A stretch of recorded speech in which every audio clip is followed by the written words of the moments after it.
أعوذ بالله من الشيطان الرجيم وأصبح فؤاد أم موسى فارغا إن كادت لتبدي به لولا أن ربطنا على قلبها لتكون من المؤمنين رب اشرح لي صدري ويسر لي أمري واحلل عقدة من لساني يفقه قولي فالحمد لله والصلاة والسلام على رسول الله وعلى آله وصحبه أجمعين. Assalamu alaikum, Quran Weekly. We are on the 20th juz now, alhamdulillah, we're in the 20s. And this is Surah Al-Qasas, one of my favorite ayat of the surah, talking about the mother of Musa alayhi salam. I picked this ayah because it actually is very close to my heart for many reasons, and most important of which is all human beings will suffer emotionally traumatizing experiences. We're going to be hurt because of loved ones, because of loss of loved ones, because of sickness, because of the pain that loved ones will cause us, like the hurtful things our parents will say to us, or we will say to our parents, or our children will say to us, or the wife and the husband will say to each other, or friends will say to each other, and we're going to go through traumatic experiences in life, like, job loss or home loss, or even worse, there are people, so how many people in the world living in really horrific situations that we can't imagine suffering. Children going through things that I can't imagine my children even close to suffering from, right? And that's a reality that so many people face. And this particular ayah, to me, is an ayah of great hope, because when people get scarred, people get emotionally damaged, then they feel like they're never going to be able to recover and move on with life again. Musa's mother had the colossal task of taking her baby and putting the baby in the water. A mother has to put her child in the water. That is it's not even an imaginable thing a mother can do. But she has two options: watch her child be slaughtered by soldiers before her eyes, or take this child and put him in a basket which hasn't been tested for waterproof navigation by any means, and throw him into the river. Alqihi fil yam, throw him.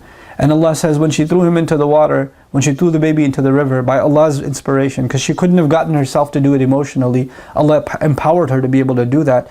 He says, وَأَصْبَحَ فُؤَادُ أُمِّ مُوسَى فَارِغًا. Musa's mother's heart was emptied out. Like the trauma of having to let go of her child and watch the child float away into a river, and you can't even access him anymore, and you don't even know what happened to him, if he drowned or not, if a gator got to him, if those horrible soldiers caught him, if it flipped over, she knows nothing. The worst thoughts may be crossing her mind. Allah says her heart was emptied out. فَارِغًا. Her heart became emptied out, void of all emotion. Somebody hears traumatic news and you go like this, and they don't blink, they don't talk, they're just quiet, they're emotionally paralyzed. That's the state she reached. In kadat latubdi bihi. She almost gave up her secret. She almost came out running and saying, that's my baby, that's my baby. But if she said that, he would have been killed.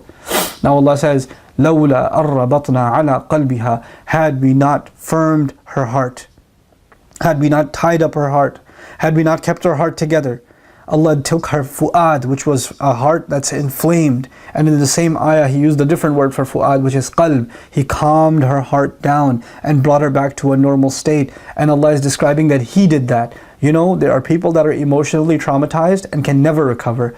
Why not? Because Allah hasn't tied up their heart. Allah hasn't done that. We as human beings don't have the ability to emotionally recover sometimes, but we're learning in this ayah that Allah has the ability to let us heal and move on. Allah, you could say to yourself, I don't have the emotional capability of forgiving you. But Allah says, I'll tie your heart and I'll give you that ability.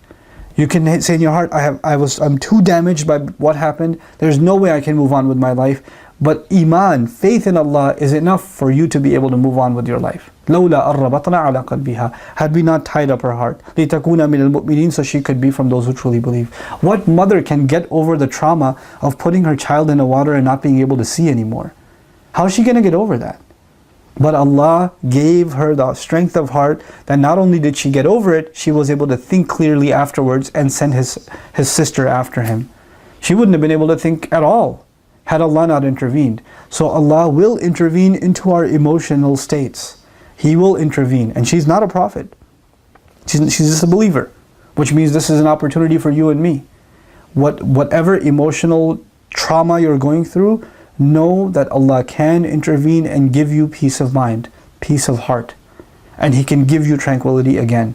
Whether it's anxiety, fear, whether it's grief, whether it's anger, whatever emotion, whatever thing has happened that's scarred you, that's left you scarred, Allah can remove that scar entirely. And I pray that you are able to ask Allah for that genuine removal of scar, and that Allah Azza wa Jal gives you that firmness of heart, so you can be from those who truly, truly believe and can live a healthy spiritual life and healthy emotional life. Barakallahu li wa lakum. Assalamu alaikum wa rahmatullahi wa barakatuh.